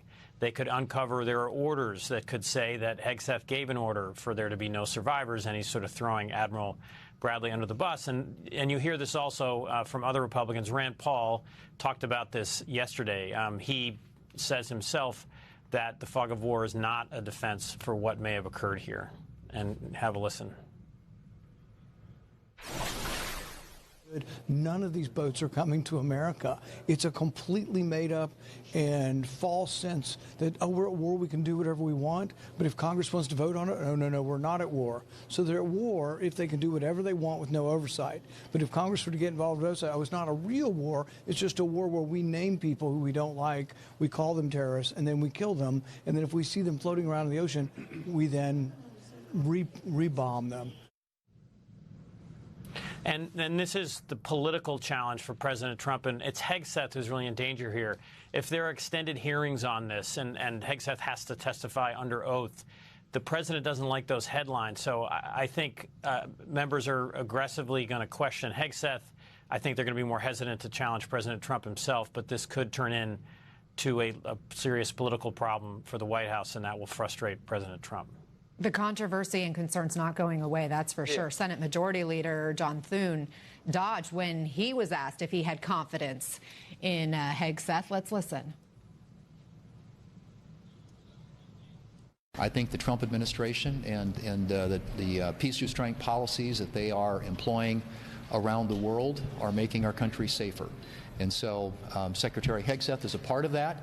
He serves at the pleasure of the president. I have every confidence that the policies that this administration is employing when it comes to keeping people in this country safe and ensuring that our policy is one of peace through strength, that those policies are being adhered to and followed. Jake, does the confirmed him? Yeah, Anna, White House officials that I'm speaking with tell me that Donald Trump is still incredibly confident in Pete Hegseth. We've really seen this over the course of Trump's second administration because, look, Hegseth has been in some hot water. I don't need to remind folks about Signalgate and what took place there. But what I would say is notable is that there are some ardent Trump supporters in the House, in the Senate, who are expressing deep concern with the way Hegseth and the president handled this situation and are asking for a deeper investigation into this. And that also butts up against what we've seen really is a lot of Republican congressional backlash against Trump when it comes to recent health care, when it comes to the Epstein files. This is just another domino in the line of a very recent few events where we have seen Republicans stand up against some of the administration policies from Donald Trump. Barbara, you talked about how Pentagon leadership may have some consternation around how this has unfolded and question even, their leader, the Pentagon, the Secretary of Defense. How do you think rank and file in the military had a riff about this? He would talk about if Donald became president and the pardon power, because Trump talked about this, his kind of wide-eye incredulity. I can pardon anyone. No one can do anything about it. Epstein had focused on this and said he loves showing the power that he has. And he said he would do it in a childlike way. Michael. Joanna. Different color. Well, colour. I'm yeah. in tobacco. You've got tobacco pants on. I've got a tobacco jacket. Yeah, no, it's green, maybe for Christmas. Although I hadn't thought about that. Okay. And I would take it off if I had thought about that. But anyway, it's here. Okay, well, I like it. And I'm wearing a Kurt Vile T-shirt that a reader or a viewer sent us. Sent me, actually, not you. They sent it to me. Really? You get T-shirts in the mail? Well, I'm very pleased. Thank you, Maria, for sending me the Kurt Vile T-shirt, which I thought goes rather well with my tobacco jacket. Okay, lots of comments this week saying people don't believe you have never had a McDonald's. You know, I don't know what I can say. I don't exactly know how to prove that, but I have a further point about myself that would be years. I use the word loosely, model years. Yeah. And I will get it, and it's a be something campaign. I have to. Trump is suddenly distancing himself. Maybe. I mean, I always think I always find that actually when somebody is one of his people is up against it, that's actually a way to keep your job because he doubles down, because there is his not only his instinct, but his policy is to do exactly the opposite of what he is being forced to do. Except that I think this time might be a little bit different because Hegseth is being, the Armed Services Committee, the House Armed Services Committee is setting up a report or an investigation into this, and Trump ominously said that he would not have done this, that who've got experience of creating jobs and creating Joanna, but that's in and there's a long history of business people going into politics. You leave your business, right? Or you leave it behind. But this is I mean the Biden people took a I mean they seem to me to be also egregious in their tolerance for this, but at least there was some effort to say, hey, these behemoth tech companies ought to be regulated in some way or rational. Sailors, they were put on trial, they were executed. This morning, on another sensitive issue, while I have you, General, your former NATO Supreme Allied Commander, NATO leaders have been meeting in Brussels, and the war in Ukraine has topped the agenda for obvious reasons. Patience is growing thin among European foreign ministers who now say Vladimir Putin of Russia is not interested in peace at all. Should NATO be at the table for these U.S.-led peace talks, and should Ukraine eventually join NATO? Well, the answer to that, Wolf, is yes on both counts. Yes, because these peace talks are vital to the security of Europe. If Ukraine is given away in some way by these peace talks and there's not a just, sustainable peace, then Europe is directly confronting an aggressive, hostile Russia. So, yes, and Ukraine, of course, has to be at the peace talks, and they're not able and not going to give away their territory. For Ukraine, this is a matter of life and death, and increasingly, Europe sees it as a matter of life and death. I just hope the United States will see it the same way. We can't move forward internationally, managing China, without the support of a strong Europe. It's always been in our vital interest. That's why there's NATO. And I hope the United States will step up and recognize if you want peace in Europe, if you want a peace in Ukraine, you must put the pressure on Putin, militarily and financially, not on Ukraine. All that has to be done to stop this war is for Putin to say enough, but he won't do it because he thinks he's winning. Till he can be convinced he's not going to win, he's going to persist. And just to be precise, you want Ukraine in NATO, right? Absolutely. All right, General Wesley Clark, the former NATO Supreme Allied Commander, thanks so much for joining us. Thank you, Wolf. I just wanted to say that if I was president, I'll show you what real strength is. Okay, Mr. Trump talks about being this tough guy, this and that. What real strength is, I would say, hey, guess what?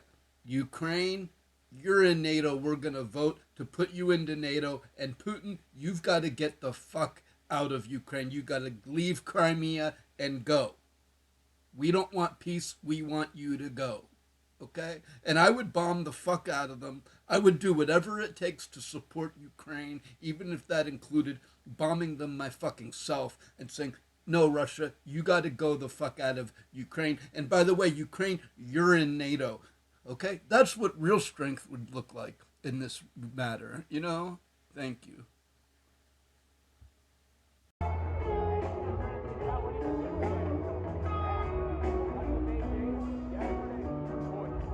Today, and there are these fantastical, totally false stories about Japanese Americans that Ben Detson and DeWitt had to tell in 1942 in order to get something this radical done then.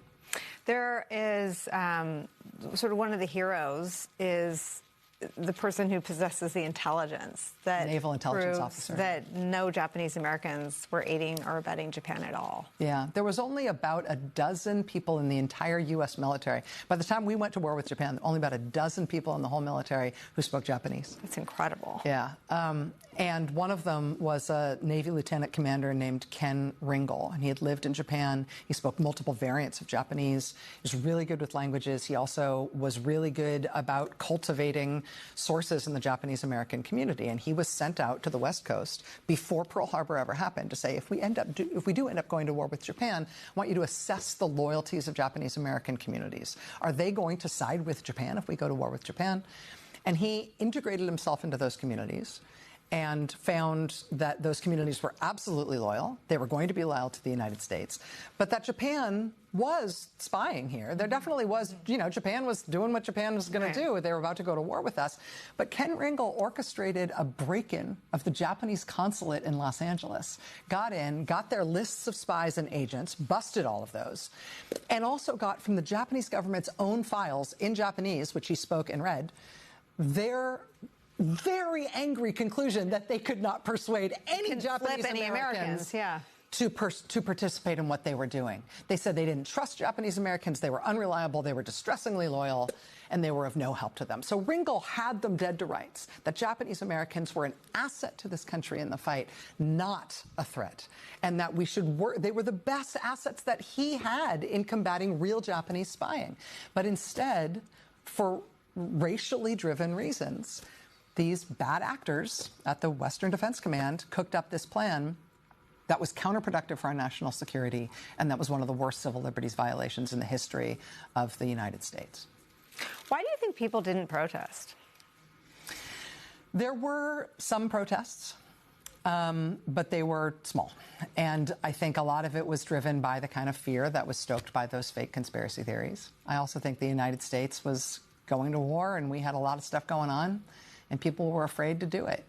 There was not an immediate clamor to lock up Japanese Americans after Pearl Harbor. It took a couple of months of, honestly, real racist organizing, particularly in California, to try to gin up this idea that this was the solution to some non-existent problem. White farmers in California wanted their hands on the land that Japanese farmers had been farming, and they saw this as their way to do it. They freely admitted that was their thinking. And there was these guys inside the Army who took advantage of that and thought, well, this is our chance to get it done. It's really telling that they thought that Japanese Americans shouldn't be allowed to return to the Western United States even after the war was over. They just wanted a racial cleansing of the United States.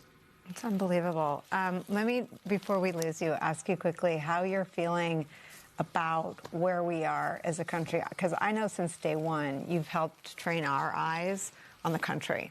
And you don't look as desperately as I do to the politicians to do something to save us. Yeah. And so I wonder, we were together on election night, Tuesday night, I guess it's almost 4 weeks ago. How are you feeling about the country right now? I think that Donald Trump is 24 points underwater in his approval rating. He seems to know that. He seems to know that. And he's underwater on everything from crime to immigration to the Middle East to Russia to the economy to inflation to everything. Anything you ask the American people about right now, what they think about Donald Trump, they say the answer is no. Don't like it. Don't like him. And that number is collapsing most dramatically among independents. Mm-hmm. He's never been at numbers this low with independents. His approval rating with independents right now is in the mid-20s. Yeah. And so the American public is not buying what he's selling. Trump's idea of governance is that he should not have to ever get permission from the American public or from anyone ever again, that he should rule by force. But autocrats everywhere know that the thing that gets them in the end is public opinion, and that if the country's against you, you can't last long by force alone. And we're getting to that point that his designs on us are not working on us, and we're not changing as a country. He's trying to change us, and it's failing. And that, to me, is heartening, both in terms of public opinion and people's willing to stand up and say no, and now, newly, Republicans' willingness in Congress to draw some lines. To draw some lines, maybe with the stake of the future of the military's reputation around the world. The United States military is not going to go down the road that Trump wants them to go. It's going to be bumpy in terms of them figuring it out, and in terms of what it's going to cost members of the military right now to go through this, when he's going to turn on them. But they are not going to allow themselves to become the instrument of a dictator. They are not going to do it, and he's about to learn that. It gives me chills. It is such a treat to get to talk to you. I'm in awe of what you've created here with Burn Order. It's incredible. We've listened to 2. Hopefully we get... When do we get more soon? On Monday. Okay. All right. Yeah. I know. That's have a lot of work to do. I'm sorry. The series is called Burn Order. It's out wherever you get your podcasts. Definitely listen to it. I'll excuse you at 5 if you want to go listen.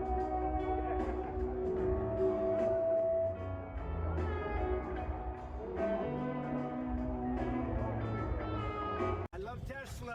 You gotta come down to White House Tesla Auto Mall. This is really amazing.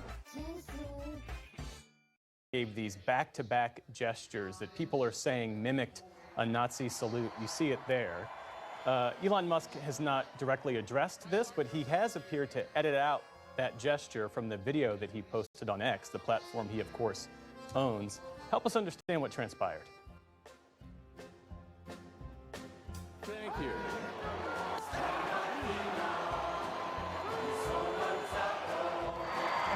Oh, careful. Careful with that salute. It wasn't even like a subtle, like a wave, like one of these, like a... It's okay, it's good to be proud of German culture, German values, and not to lose that in some sort of multiculturalism that dilutes everything. That's what a Nazi would say. We don't want Italy as a culture to disappear. We don't want France as a culture to disappear. I think we have to maintain the sort of reasonable cultural identity of the various countries. Or they simply will not be those countries. Aber der ist wahrscheinlich für Sie auch ein Nazi, hm? Nazis, Nazis, Nazis, lauter Nazi. USA, USA, USA, USA, USA. Ah! Yes. No, this is the Charlie Chaplin mustache. This dramatic video showing multiple cars in flames. According to authorities, the suspected arson occurred early this morning. When police arrived, they found 5 vehicles set on fire or damaged, and the word resist spray painted on the front of the business.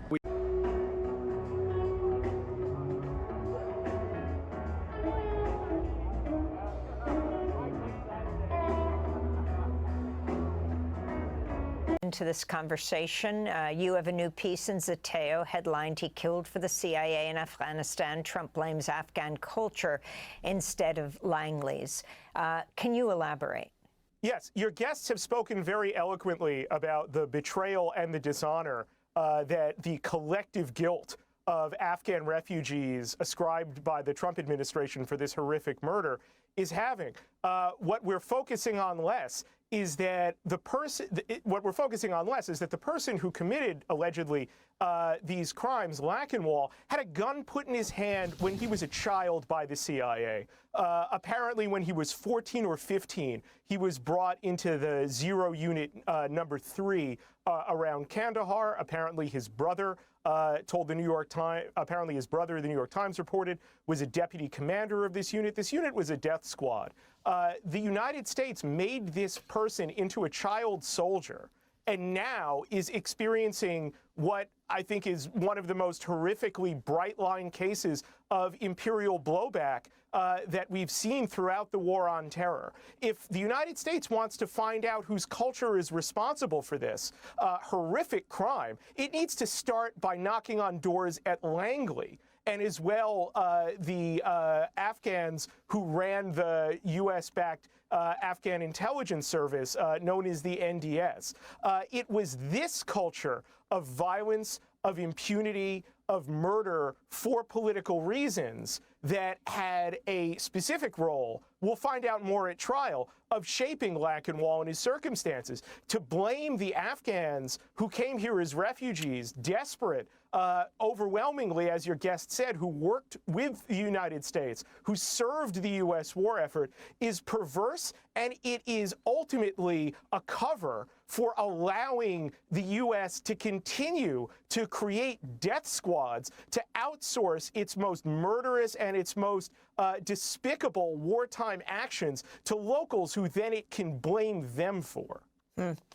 I was thinking about Timothy McVeigh, who was on the highway of death in Iraq. He comes back from there. He blows up the Oklahoma City building. He kills, something like 169 people. No one said then that all white Christian men should be imprisoned, let alone deported. But your thoughts on those kind of comparisons?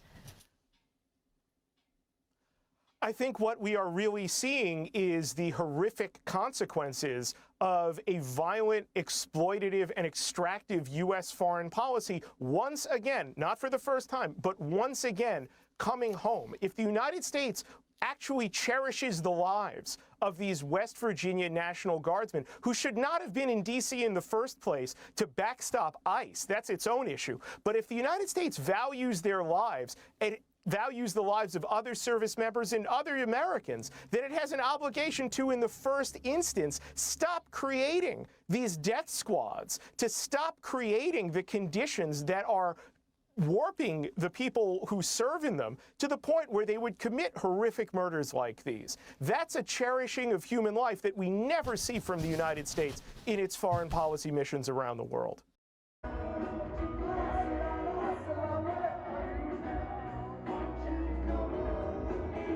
Earlier U.S. strike on a boat, the Pentagon says was carrying drugs, though they have not provided evidence. Legal experts say the strike was likely a war crime. Last week, the Washington Post reported Hegseth had given a verbal order to, quote, kill everybody on the boat.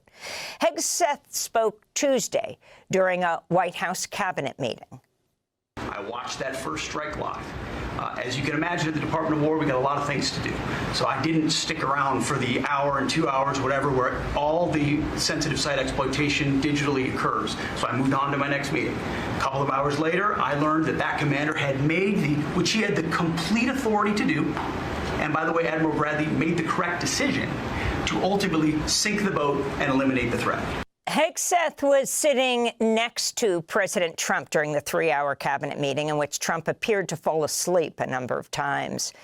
Since September, the U.S. has bombed at least 21 boats in the Caribbean Sea and Pacific Ocean, killing more than 80 people. Meanwhile, the family of a Colombian fisherman. Welcome to Democracy Now!, democracynow.org, the War and Peace Report. I'm Amy Goodman. Defense Secretary Pete Hegseth is attempting to distance himself from the first U.S. airstrike on September 2nd that targeted 2 shipwrecked men who'd survived an earlier U.S. strike on a boat the Pentagon says was carrying drugs, though they have not provided evidence. Legal experts say the strike was likely a war crime. Last week, the Washington Post reported Hegseth had given a verbal order to, quote, kill everybody on the boat. Hegseth spoke Tuesday during a White House cabinet meeting. I watched that first strike live. As you can imagine, at the Department of War, we got a lot of things to do. So I didn't stick around for the hour and 2 hours, whatever, where all the sensitive site exploitation digitally occurs. So I moved on to my next meeting. A couple of hours later, I learned that that commander had made which he had the complete authority to do, and by the way, Admiral Bradley made the correct decision to ultimately sink the boat and eliminate the threat. Hegseth was sitting next to President Trump during the 3-hour cabinet meeting in which Trump appeared to fall asleep a number of times. Since September, the U.S. has bombed at least 21 boats in the Caribbean Sea and Pacific Ocean, killing more than 80 people. Meanwhile, the family of a Colombian fisherman killed in a U.S. boat strike on September 15th has filed a complaint against the U.S. with the Inter-American Commission on Human Rights. The family of Alejandro Carranza Medina says he was the victim of an extrajudicial killing.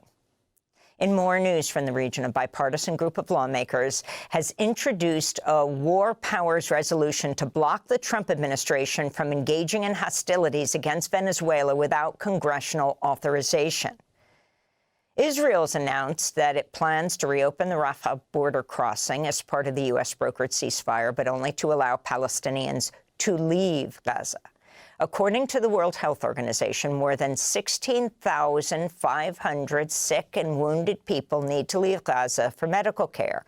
This comes as Israel says the partial remains returned by Hamas do not match the 2 hostages remaining in Gaza.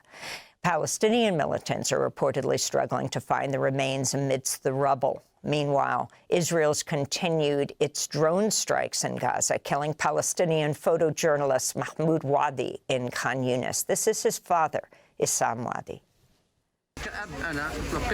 As a father, I received the news with shock. It was like an earthquake at home. I live in a tent. The tent was blown away when I lost my son. He was hit in an abnormal strike, which we weren't expecting on a day like this.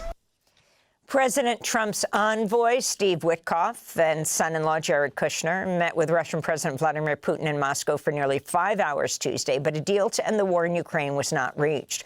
Russian officials described the talks as constructive, but said, quote, no compromise was reached on certain issues. Earlier today, Germany's foreign minister criticized Russia, saying he had seen, quote, no serious willingness on the Russian side to enter into negotiations, unquote. Meanwhile, the European Union's agreed to ban natural gas from Russia by late 2027. On Tuesday, Putin warned Europe that Russia was ready for war if it's provoked. This comes as NATO Secretary General Mark Rutte vowed to keep up the supply of U.S. weapons to Ukraine. The best way to put pressure on the Russians is by doing 2 things. One is making sure that the Russians understand that the weapon flow into Ukraine will keep on going. That's exactly what's happening today, thanks to the US, thanks to the Europeans. US sending its crucial gear to Ukraine, paid for by Canada and European allies.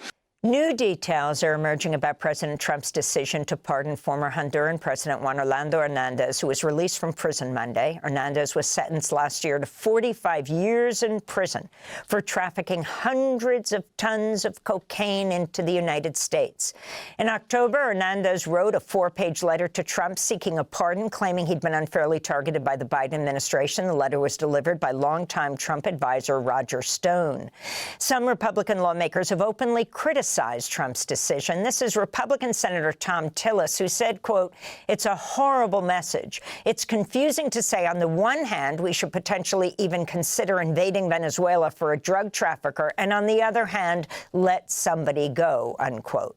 It's unclear if Hernandez will attempt to stay in the United States or return to Honduras. On Tuesday, some Hondurans in the capital, Tegucigalpa, criticized Trump for freeing Hernandez and for meddling in Sunday's election. I am against everything that is happening because it's an insult to Honduras, because Honduras really doesn't deserve this. That's because of a political aversion. They come and do this to our country with all the damage Juan Orlando caused here in Honduras. So all of us as Hondurans feel mocked because another country comes to interfere in what we should be doing here in our own country. This all comes as Honduras continues to count votes from Sunday's presidential election. The centrist Salvador Nasrallah has taken a slim lead over the conservative Nasri Asfura, who has been backed by Trump. On social media, Trump has claimed without evidence the Honduran election officials are trying to change the results of the race. The Pentagon's Inspector General set to release a report Thursday examining Defense Secretary Pete Hegseth's sharing of sensitive information about U.S. strikes on Yemen in a signal group chat earlier this year. The group chat, which included other senior members of the Trump administration, was revealed after Jeffrey Goldberg, the editor of The Atlantic magazine, was accidentally added.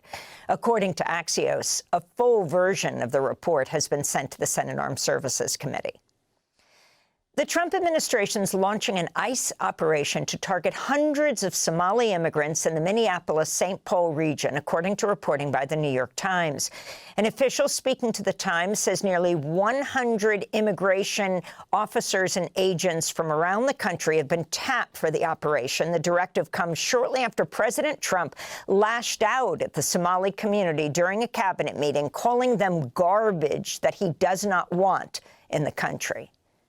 I hear they ripped off Somalians, ripped off that state for billions of dollars, billions, every year, billions of dollars, and they contribute nothing. The welfare is like 88%. They contribute nothing. I don't want them in our country, I'll be honest with you, okay? So we could go one way or the other, and we're going to go the wrong way if we keep taking in garbage into our country. Ilhan Omar is garbage. She's garbage. Democratic Congress member Ilhan Omar responded to President Trump's attack in a post on social media saying, quote, "His obsession with me is creepy. I hope he gets the help he desperately needs," Congressmember Omar said. Meanwhile, the Trump administration announced it's paused green card and U.S. citizenship processing for immigrants from 19 countries already subject to a travel ban put in place earlier this year. This follows the Trump administration's announcement it's pausing all asylum decisions for immigrants currently in the U.S. after an Afghan national has been charged with murdering a National Guard member and critically injuring another in Washington, D.C. last week. He's pleaded not guilty. The Trump administration fired 8 immigration judges here in New York City Monday, according to the National Association. FEMA suspended the workers. Last Wednesday, they were reinstated, but hours later, they were suspended again. Jeremy Edwards, a former FEMA official who signed the Katrina Declaration, said that the back and forth over the status of the FEMA workers, quote, represents the type of dysfunction and inefficiency that's plagued FEMA under this administration, unquote. Former U.S. Treasury Secretary, former Harvard President Larry Summers has been banned from the American Economic Association over his close ties to the late Jeffrey Epstein.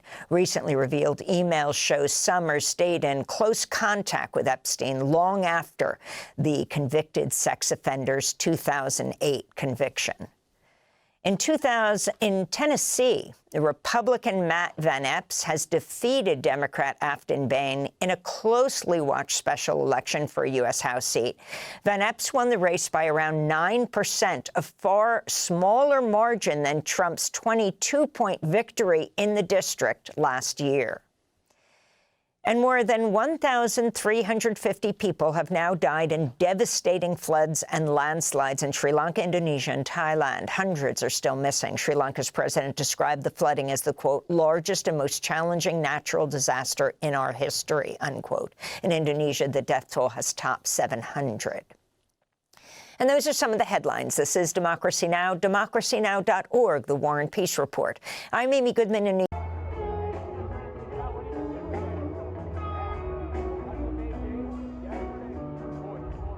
Which court are you talking about? 3 separate federal courts have come in and said... We're talking about the evidence you've got. It's got nothing to do with what those courts have. Do you have any idea how the law works? Do you want me to break the law in a federal judge's order? No, I want you to follow your own word, Director Patel. You said up there it was under the direct control of the FBI director. He had the black book. Everything I have direct control over, we have gone to court. You haven't. Complete your sentence. Everything you have direct control over, you said...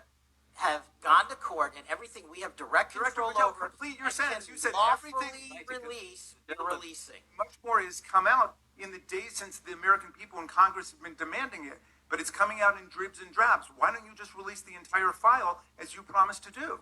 I literally just told you there are multiple federal court orders. I'm not going to break the law to satisfy your curiosity. You didn't join us when we filed court to release the court orders. You could have. You have lawyers. You could have shown up. You didn't do that. Let's talk about the witness interviews. 302s of witness interviews. Those are not subject to the court order. Those are not subject to any fictional sealed order for a search warrant. Why aren't you releasing those with the redacted names of the victims? We are releasing as much as legally allowed. That's why. How is that not legally allowed? Sir, do you know how court orders work? Do you know how protective orders Actually, work? You know how Mr. sealing Patel, orders I was work? a real prosecutor for 10 years. I know exactly how. So I was a court fake orders. one? You are hiding the Epstein files, Mr. Time of the Patel. gentleman is expired. You are part of the cover-up. Now, as it looked likely that Trump was going to lose politically on the continued cover-up of the Epstein files. He then had his Department of Justice, Pam Bondi, announce a new investigation into the Epstein files and into the activity of Epstein and others, primarily Democrats, in order to try to continue to obstruct justice. Here's Pam Bondi about starting a new investigation led by Jay Clayton in the Southern District of New York. Let's play that clip. On the Epstein files, does the new investigation by the Southern District of New York U.S. Attorney prevent the department from releasing all of the remaining files? So we have released over 33,000 Epstein documents to the Hill, and we'll continue to follow the law and to have maximum transparency. Also, we will always encourage all victims to come forward. What are the next steps, Madam Attorney General, for the DOJ regarding what we assume President Trump will sign into law with the Epstein files? Is this going to be on the Justice Department website? What are you doing here over the next 30 days as we understand it? We will continue to follow the law with maximum transparency while protecting victims. When you say follow the law, Madam Attorney General, do you mean that you will provide all the files by 30 days? We will follow the law. The law passed both chambers last evening. It has not yet been signed, but we will continue to follow the law, again, while protecting victims, but also providing maximum transparency. Which brings us now full circle. As we wait for the documents, the fork in the road is obvious, that there's going to be documents that Bondi and Jay Clayton are going to stand in front of a podium and say they're not going to release because of this investigation that she has started on behalf of Donald Trump. So we know, I want to manage expectations. If anybody thinks we're getting the entirety of the Epstein files in the hands of the federal government, we are not, okay? And we haven't even talked about the financial documents and records that are in the hands of banks, the Internal Revenue Service, and the rest about the money flow and the exchange of money related to the heinous child sex trafficking. The other thing that has become quite interesting is the existence of the exhibit list in the Epstein prosecution. So there, I want to just bring up for you some of the items on the evidence list, which we'll put into Legal AF Substack. So you've got photographs, you've got bankers' boxes containing Epstein-related case material. You've got large folders containing VHS tapes, cassette tapes, and micro cassettes.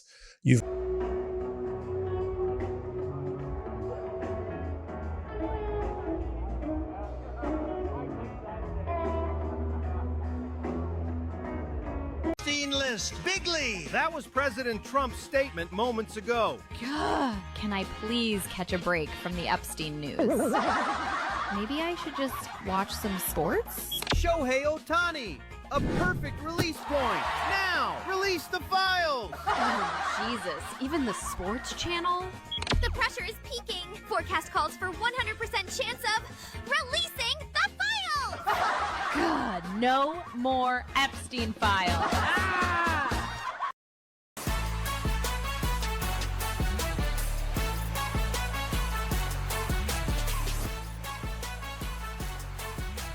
The Epstein emails are just a gross appetizer here. Everyone is still waiting for the disgusting main course, the DOJ's Epstein files. For months, Trump has done everything he can to prevent the release of these files. He's tried persuading Republicans not to vote for it. Then he tried threatening them. Then he tried pointing up at the sky and going, "Whoa, what's over there? What is that?" But nobody looked except for Tommy Tuberville, who is actually still looking. But when it became clear that the House was going to ignore Trump and vote to release the Epstein files anyway, Trump backtracked and said, "Oh, yeah, do that. That's also what I want." Which is why today the vote passed unanimously. Almost. In a rare show of unity, the vote was 427-1.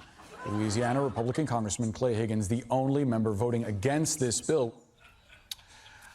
Okay, does Clay Higgins represent the 3rd Congressional District of Epstein Island? Who even is this guy? Oh. Okay, that makes sense. Now I believe this is a guy who would vote to block the Epstein files. I mean, he doesn't need the DOJ to release them. He's just going to steal them from Indiana Jones later. Center of an internet phenomenon known as JD Gate, we'll call it. And it was when he was coming out for a speech, they hugged, and it was a very friendly hug. This followed him saying that he hopes his wife Usha will stop being Hindu. You know how husbands say. And so then people ran with this conspiracy theory that Erica and JD's going to leave Usha and is going to be with Erica, and then it'll be like this right-wing politics power couple. I delivered that to all of you and shared with you where I thought people were going a little bit crazy and where I thought the discussion was perfectly fine.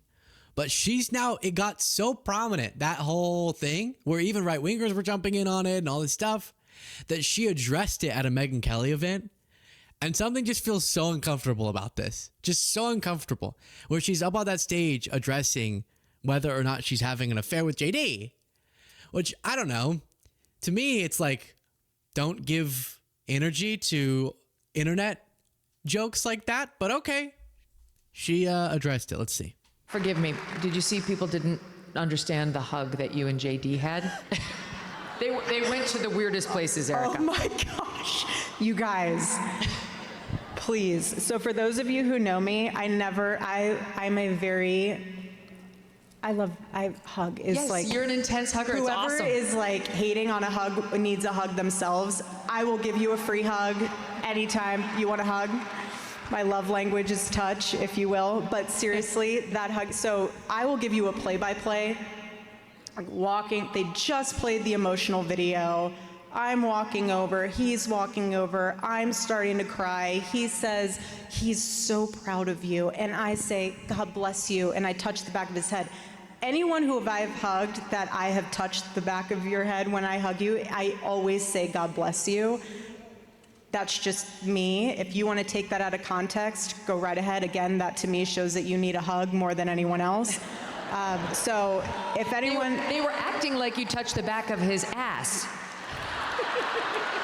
I feel like I wouldn't get as much hate if I did that versus... But no, seriously, so now when I go and hug people, I'll bring them back in and be like, I obviously didn't give you the right hug. Like, come let me touch the back of your head. Where do the hands go? I don't know what to do with my Can't hands. touch the head. What can I touch? I know. I'll just... Not me. I'm always like, if you touch the back of my head, I'm like, oh, she's feeling the extensions. So here's, right, I make a really strong effort to be as transparent as I can on this show. So let me lay out a few thoughts, and then we're going to talk about the broader MAGA civil war here, okay? Just listen, okay? I have already explained to all of you that there's a little bit of a tough spot here because she's now the CEO of Turning Point USA, a very powerful right-wing political organization. So I'm not one of those who says because this horrific thing happened to her husband being murdered, that now her being in a leadership position, she can't be criticized as now a very influential MAGA figure. Like, she has taken the reins of a huge MAGA organization. We obviously oppose the MAGA objectives. And so there's going to be plenty of cases where we need to level criticism, even as I do try to be sensitive to what happened. And so that's just right. That's there. So then now she's this MAGA celebrity. She's running probably the most powerful youth politics organization in the country.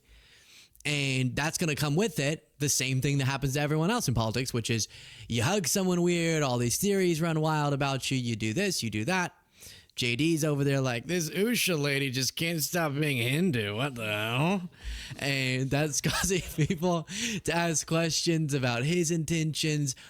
But I personally, and you guys did not like this, okay? The comments, I saw them when I covered this last time, because people were posting thumbnails that were like the two of them making out with each other, which was made by AI. So I was just saying, maybe we're going a little bit far, and I think that makes people seem a little loco. And I personally don't think it comes off very rational to see them hug and then be like, oh, they're banging so hard. Oh, yeah. I just think it comes off weird. Like maybe you think it, hopefully not what I just said, but maybe you think like, oh, that was interesting. But the whole like, here we go, it's Erica Vance now, like just seemed a little bit, it was the internet. And internet gets funky. To which all of the top comments on that video that I made were, oh, Luke, they banging. They banging hard. And you're naive.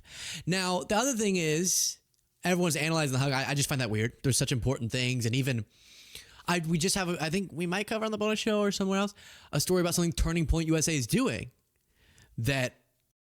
Are you wearing 7 layers and still freezing your man nipples? Wrong. And so I would like to keep it on the more important stuff than like tabloid, who's with who type things. But then the other aspect to it, I'm circling back around to some of the thoughts y'all share with me, is I'm such a hugger. And so I'm probably the wrong person to speak on this because I just be hugging maybe a little bit too intimately. You know, like I think if you took a snapshot of me hugging some of the people I hug, you'd be like, so they're together. They're definitely romantically involved, and we're not. So I'm probably the wrong person to judge. But she says that I guess. But then with love, that reaction was so weird too. It was like, I bet they wouldn't even have as much problem if I squeeze his butt cheeks. Oh, imagine if I just grabbed his butt cheeks and squeezed them.